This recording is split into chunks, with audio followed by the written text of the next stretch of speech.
Eh bien donc, c'est la 9e vidéo d'une série de 13. Encore une fois, il faut regarder tout depuis le début, sinon vous n'allez rien comprendre.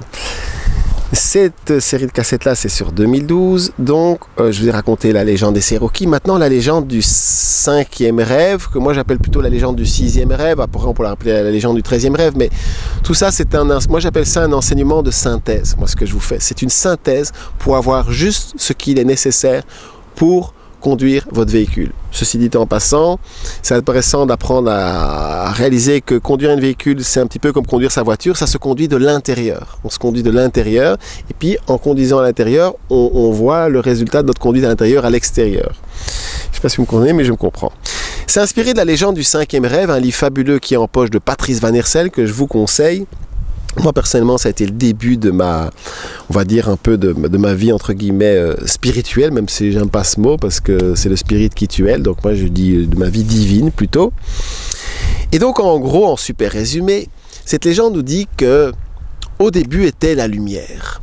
Longtemps, longtemps, la lumière a régné sur la création. Et puis un beau jour, la lumière a voulu, si vous voulez, être solide. Elle a rêvé de devenir solide. Et la lumière a rêvé, tout simplement, de terre, de pierre. Et la terre est née, en fait. La terre, je ne parle pas de la terre de Terre Gaïa, mais la terre, la pierre. Et longtemps, la terre et la pierre a régné, notamment sur, on va dire, sur notre vaisseau, qui est le système solaire. Et elle s'est transformée, elle a exploré toutes les possibilités, jusqu'à en arriver au cristal. Cristal, vraiment une espèce d'aboutissement, et longtemps le cristal a régné, la terre existait et tout, et puis petit à petit les cristaux ont rêvé de quoi? Eh bien d'être, si vous voulez, de pouvoir bouger quand même avec peut-être avec le vent. Je sais pas s'il y avait déjà du vent, je me souviens plus, c'était il y a quelques milliards d'années quand même. Et donc ce vent, si vous voulez, pardon, ce vent, je débloque là, excusez-moi, je me reprends, non de coupage, je reprends, et il a rêvé de devenir un végétal, et d'abord un petit grain d'herbe, et les végétaux ont continué à s'explorer, toutes les fleurs magnifiques, les arbres, les grands arbres magnifiques, les séquoias, les hêtres, et puis longtemps, les végétaux ont régné sur la terre, avec bien sûr les minéraux, tous ensemble, et tous ensemble, un beau jour, ils ont rêvé. Et ils ont rêvé quand même de ne pas avoir besoin d'être tellement enracinés, de pouvoir bouger, de pouvoir un arbre aura difficile, par exemple, sur ce rocher, de naître et tout. Et quelque part, le règne des champignons est né. Les champignons, c'est important de comprendre que c'est le lien entre la terre et le ciel. D'accord? Les champignons, c'est le lien entre la terre et le ciel. J'espère que vous comprenez bien ce que je vous dis. Et donc, les champignons, ce qui est magnifique, effectivement, ils peuvent même naître sur la peau, ils ont besoin d'un tout petit peu de terre, ou même partout. Je ne sais pas si vous avez remarqué, les champignons, mais en fait, ils peuvent arriver de partout, c'est par magie et tout. Et longtemps, les champignons, les végétaux, les minéraux, la lumière a régné sur la création, en tout cas dans ce système solaire et sur Terre Gaïa, jusqu'à vraiment avoir envie de pouvoir bouger beaucoup plus. Et en fait, ces champignons, avec les végétaux, ils ont travaillé ensemble, ils ont rêvé ensemble, et les petites racines ont commencé à bouger, et le ver de terre est né. Le ver de terre est né, et le règne animal est né. Et donc tout ça s'est développé, vers de terre, serpents, animaux, oiseaux, aigles, dauphins, baleines, qui, à leur tour, ça c'est dans l'histoire effectivement de Van Hersel, qui ont rêvé tout simplement d'être avec la même conscience de venir sur la terre, la même conscience. Et fais attention, je crois que le petit bout va te gêner. Excusez-moi, mais on est en live, en direct ici, donc pas de trucage. Et longtemps, effectivement, les dauphins, les baleines, ils ont rêvé à quoi? À l'être humain. Parce que, figurez-vous, que les hommes et les femmes font toujours partie du règne animal. C'est quoi la différence? De faire les choses en conscience. De procréer des enfants en conscience. Et attention, je ne critique pas les parents qui n'ont fait des enfants sans l'avoir décidé. Pour moi, tous les parents sont des super-héros et je les décore de 10 000 médailles de toute façon. D'accord? Alors attention. Mais je dis juste, et c'est un des enseignements les plus importants, que la manière d'élever les enfants, c'est en famille élargie, ou en tribu, Ça, j'en parle assez dans d'autres films. Et donc, on a rêvé de devenir vraiment humain. Et voilà, ça c'est la légende du sixième rêve, on peut dire. Il est important que je vous rappelle aussi ici ce concept dont je vous ai beaucoup parlé déjà, de l'inspire et de l'expire. C'est une autre métaphore qu'on peut dire que le tout expire pendant 13 milliards d'années et toutes les petites parties de lui elles-mêmes, parce que le tout est bien sûr androgyne, vont partir visiter l'infiniment grand, dirigé, propulsé par le principe extérieur, le principe masculin. Et on arrive, si vous voulez, au bout de ce cycle, au bout de l'expire.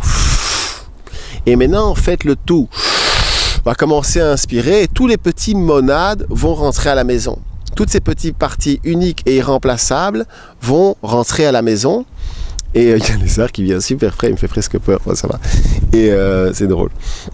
Et donc, je dis ça parce que jusqu'à présent, effectivement, il était juste, si vous voulez, qu'on aille chercher tout ce qu'on avait besoin à l'extérieur parce qu'on est dirigé par ce principe masculin extérieur. Mais maintenant, tout va s'inverser. Et seuls ceux qui sont capables d'aller chercher à l'intérieur ce qu'ils veulent seront tout simplement capables de survivre sans aide pour le retour à la maison pour les 13 milliards d'années qui arrivent. Alors, j'explique. Nous créons nous-mêmes cette matrice, si vous voulez. Cette matrice, j'utilise ce mot par rapport au film La Matrice, c'est nous qui créons tout ça. C'est nous qui créons ce monde de l'astral. C'est nous qui créons, et ce monde de l'astral, petit à petit, s'est organisé et a créé, si vous voulez, un monde dans lequel la plupart des âmes, des hommes et des femmes sont prisonnières dans des cycles de réincarnation, dans la fameuse loi du karma, que je vous expliquerai dans d'autres films que la loi du karma, elle n'est pas juste du tout. Et elle enferme effectivement les âmes dans un cycle, mais elle est juste dans le sens que tant que les âmes ne savent pas se libérer, c'est qu'elles n'ont pas retrouvé leur pouvoir divin. Donc le fait de dire qu'elle n'est pas juste, c'est peut-être pas tout à fait juste. Enfin voilà. Il n'y a pas de loi du karma dans les mondes divins. C'est surtout ça que je veux dire. Et donc, quelque part, il faut comprendre que à partir de ce moment-là, quand on va commencer à rentrer dans cette inspire, eh bien, cette matrice va disparaître. Et qu'est-ce qui va se passer? Toutes les âmes, en fait, vont se retrouver complètement paumées. Elles vont se retrouver complètement, elles vont se rattacher à quoi? À ceux qui savent ce qui se passe. Et c'est pour ça qu'il faut se préparer petit à petit à ce qui arrive en créant ce qu'on appelle des vaisseaux. Ce qu'on pourrait appeler des Merkabah de groupe, des vaisseaux de lumière. Un bon chiffre de départ pour les personnes qui soient les piliers de ces vaisseaux, on pourrait appeler ça de ces humanités, ce serait des groupes de 12-13 personnes, parfaitement, comme les 12-13 apôtres, qui représentent les 12-13 facettes de la création. 12-13 personnes qui fonctionnent, attention, sans hiérarchie, chacun des grosses personnalités. La hiérarchie, c'est tout simplement le cercle, et qui vont ensemble visualiser des choses, et vous pouvez chacun proposer dès à présent des projets d'humanité, comme des architectes, si vous voulez, qui rentrent des projets. C'est tout à fait faisable, et chacun a le droit de rentrer des projets. S'il y a 1 million de projets qui sont acceptés, eh bien, il y aura 1 million d'humanités différentes qui vont petit à petit rentrer à la maison tous ensemble, chacun avec leurs caractéristiques. Mais attention, ces humanités doivent être en harmonie avec les lois de l'amour, et les lois de l'amour sont à l'opposé exact de la culture patriarcale.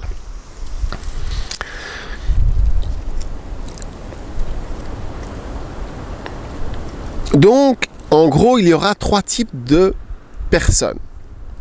Il y a les personnes qui vont être les piliers de ces nouvelles humanités. Il y en aura peut-être une, il y en aura peut-être des millions. Et on peut dire que ça va être les dieux, papa, maman de cette humanité. Vous pouvez tous postuler. Et je vais vous parler d'ailleurs, effectivement, de comment faire, c'est très intéressant. Point 2, il y a tous les participants. Alors, pour participer à l'une de ces humanités, il faudra au moins être en accord en théorie. Moi, par exemple, souvent, ce qu'on me dit, c'est oui, je comprends ce que tu me dis en théorie sur l'amour libre, sur le fait de vouloir aimer pour rendre l'autre libre, mais moi, j'arrive pas, c'est trop dur. Ok, au moins, je dirais qu'intellectuellement, la personne est d'accord. Donc, le jour où on lui dira, bon, tu es d'accord, qu'est-ce que tu penses qu'on te fasse un coup de baguette magique et qu'on enlève en toi tout ce qui t'empêche d'être en harmonie, tout simplement, avec ce que tu trouves juste dans ton intellect et dans ta conscience. S'ils acceptent, s'ils sont en demande de se faire guérir, alors ils peuvent être guéris. Mais attention, il faut être en demande et l'accepter. Personne ne sera guéri vraiment, je dirais, de force. Si ce n'est que oui, il y en a qui seront guéris de force, mais ça c'est la troisième catégorie. Ces êtres-là, effectivement, eh bien, leur famille de lumière ne va pas aller faire du travail dans leur âme pour découper au scalpel divin ce qu'il y a à découper, à savoir toute la culture patriarcale. Non, mais par contre, parce qu'elles ne veulent pas violer, par contre, comme ces êtres seront toujours dans la culture patriarcale, qui est une culture basée sur le viol, sur le prendre et sur la possession, parce qu'il n'y a pas de... Eh bien, du coup, ils ont le droit cosmique de prendre ces âmes et de les recycler.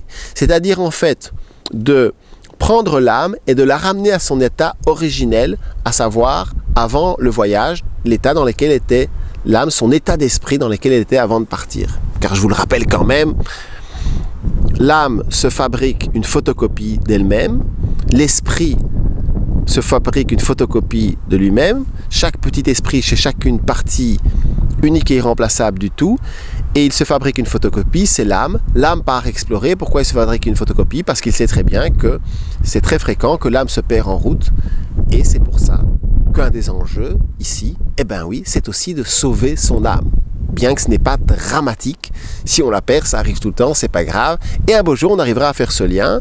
Je ne sais pas combien de gens arriveraient à faire ce lien, mais ces cassettes et ce site sont dédiés à ces personnes-là, car il est très important qu'il y ait des personnes qui fassent aussi le lien. Voilà. Alors, je vous ai dit que je reparlerai de ces 3 points. Effectivement, moi et quelques amis, ben oui, effectivement, on postule. C'est pour ça que sur le site, vous avez toute une charte qui est la base de cette nouvelle humanité. Si vous voulez y participer, même pas besoin de nous rencontrer physiquement. Et dans l'après-vie, ben, si vous voulez nous rejoindre, avec grand plaisir. Maintenant, je ne dis pas qu'on va y arriver.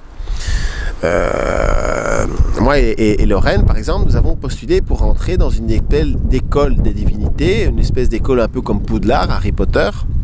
Ne croyez pas que c'est de nouveau de me la péter de le dire, parce que vous avez le droit, chaque être, chaque homme et chaque femme a le droit de postuler pour entrer dans cette école. Et tout le monde y est accepté, en fait. Nous n'en sommes qu'à la première leçon. C'est très intéressant parce que la première leçon qu'ils nous ont donnée, si vous voulez, c'est de dire, ben voilà, la première leçon, c'est que quand vous êtes dans les mondes de l'invisible, quand vous faites des voyages chamaniques ou quand vous réveillez tout ça, vous devez vous méfier de tout le monde. Alors c'est tout le contraire du nouvel âge et tout ce que je vous dis. Moi, je vous dis, le nouvel âge, c'est la religion de l'antéchrist. Hein. C'est beaucoup plus vicieux que les religions. On en parlera dans d'autres films. Et donc, dans cette école de divinité, voilà, nous, c'est une première leçon, on a eu affaire à des petits gnomes, c'était fabuleux comme ça, des petits hobbits, et qui nous ont dit, mais voilà, c'est le plus important de tout. Pourquoi? Parce que, imagine quand tu es dans le monde de l'invisible, c'est comme ton être, c'est une bulle, on peut dire. 2 bulles se rencontrent, non, elles ne vont pas fusionner. Si elles se mélangent, elles fusionnent, c'est tout. Donc, elles vont plutôt danser ensemble, se tourner autour, apprendre à se connaître, créer plein de choses ensemble. Vous savez, 2 êtres qui s'aident, 2 êtres qui s'aiment, au plus il y a distance, au plus leur amour est fort, s'ils s'aiment vraiment, en fait. Et donc, eux, ils disent, ben oui, Claude, tu as fait raison en disant qu'il ne faut pas embrasser, prendre dans les bras n'importe qui. Parce que, du coup, les auras s'emboîtent et fusionnent. Et c'est la catastrophe. C'est pas que l'énergie de l'autre soit mauvaise, c'est que l'énergie de l'autre, ce n'est pas vous.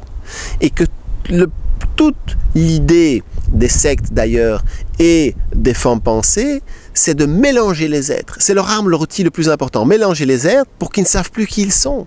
Et chacun d'entre nous, encore une fois, nous avons une identité qui est proche à nous, propre à nous, une couleur qui est propre à nous, et c'est ça notre plus beau cadeau qu'on peut amener à l'humanité. Et donc je termine rapidement, je peux me faire le décompte des secondes.